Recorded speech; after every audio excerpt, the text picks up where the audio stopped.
What's up guys, Gecko Yu-Gi-Oh here.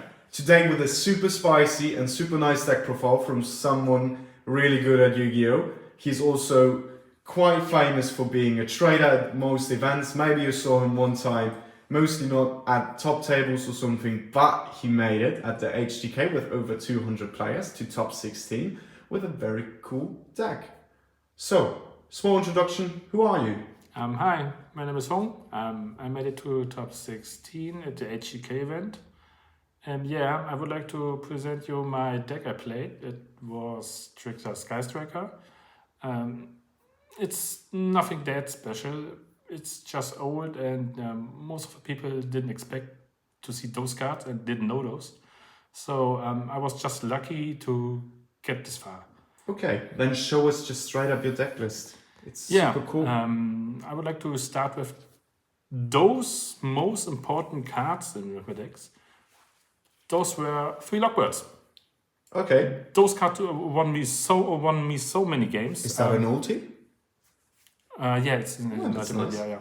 But I'm not that guy that flex that much. So please don't take a look at it that much. Yeah. Those cards were the core cards of my deck, my core strategy, but later to this. Ash Blossoms, I don't think I have to introduce that to you guys. And now we start with the Trickstar engine. Candina, you can look all those cards up if you want. I don't want to explain that much because they are really special somehow. 2 of the Lycoris. Also ulti. Yeah. 1 Lilybell and 1 Corbane. Okay. And for the spells, Trickstar cards, 3 light stages and 3 reincarnations. Those are the traps. The reason why this deck works really well at the tournament was none of them are once per turn. Not hard once per turn. So you can activate so many, as many as you want, and the opponent didn't expect that much to play against with. So we move on to the next cards.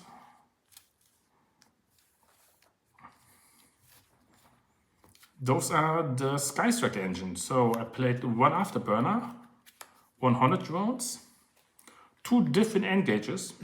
Very important. Always play 2 different ones. Yeah. So you can confuse your opponent. And 3 Widow Anchors. The core strategy of this deck is to take over as many monsters of the in your turn as possible. To those cards, I also playing 3 Mind Controls and 1 Change of Heart.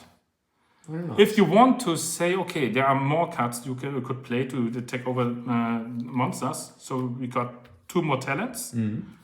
And Thrust just enabled all the normal spells and traps that I play here. So let's put those away for now. Now we move on to the terraforming that allows you to search light stages. And 3 desires. You have to. You need some speed up cards. So that was my choice. And also because I play so many not 1-offs but 3 cards of each. So it doesn't hurt that much if you banish some of them because of desires. And the spice of the deck. Okay, you might call it spice. I call it old school. Scapegoats. This card allows you to enable a link plays up to link 4. Also allows you to stall 1 turn if your opponent try to kill you. Because they have to run over 4 chips before. But it's not that easy as you might think, just because they have 0 def or 0 attack. And the other core strategy of my deck that won me a lot of games. Not a lot, but at least half of the games. Were the reincarnations combo with Drone Lockbird.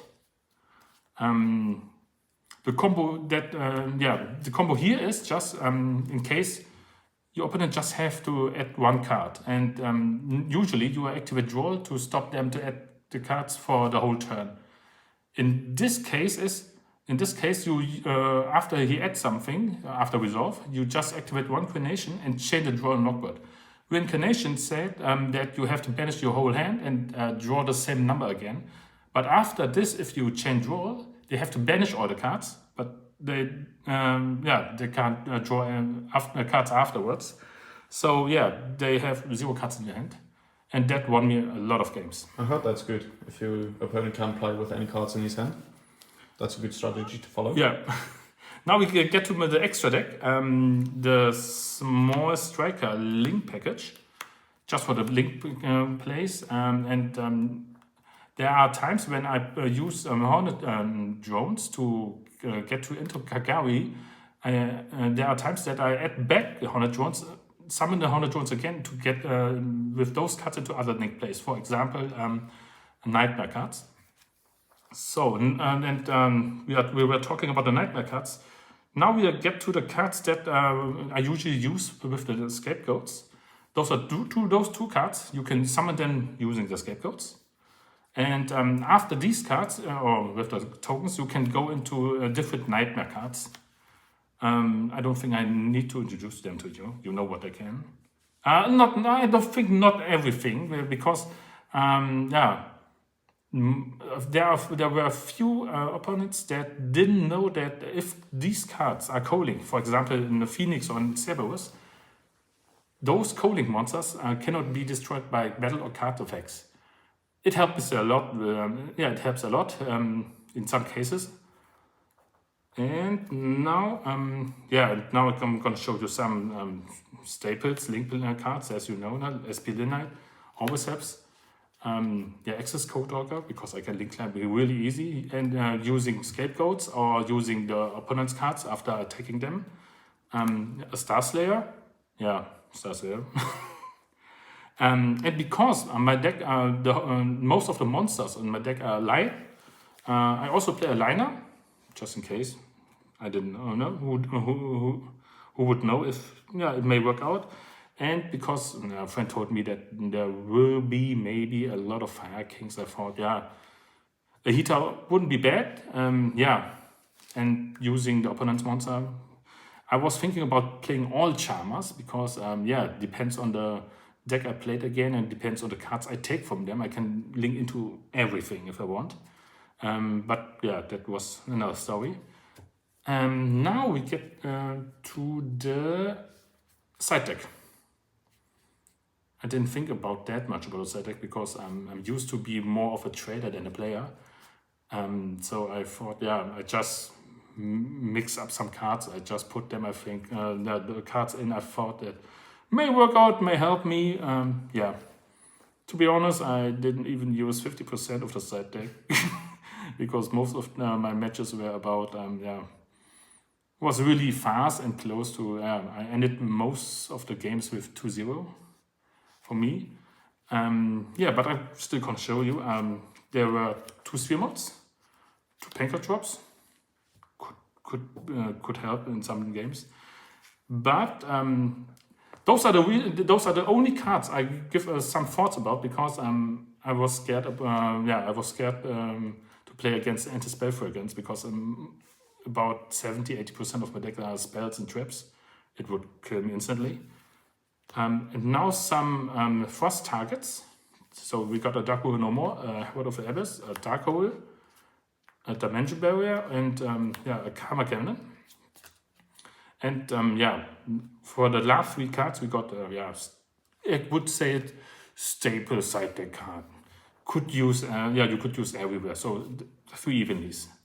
And that's it with my deck. I hope you enjoy it. I know there are, you might call it spice, as I said, but it was just something old school 2018 plays with some adding of some newer cards that may help going first, going second. So I didn't expect to get so far, but it was really fun to play. I had really much fun, and I think there are still some opponents that doesn't have fun to play against me, but afterwards we didn't hate each other, so everything's okay. I thought they may hate me after the first 2 games, but it's okay. I mean, it sounds quite toxic with draw and reincarnation luck. But I mean, you made it so far, top 16, lost against Inkabui, which is alright to lose against.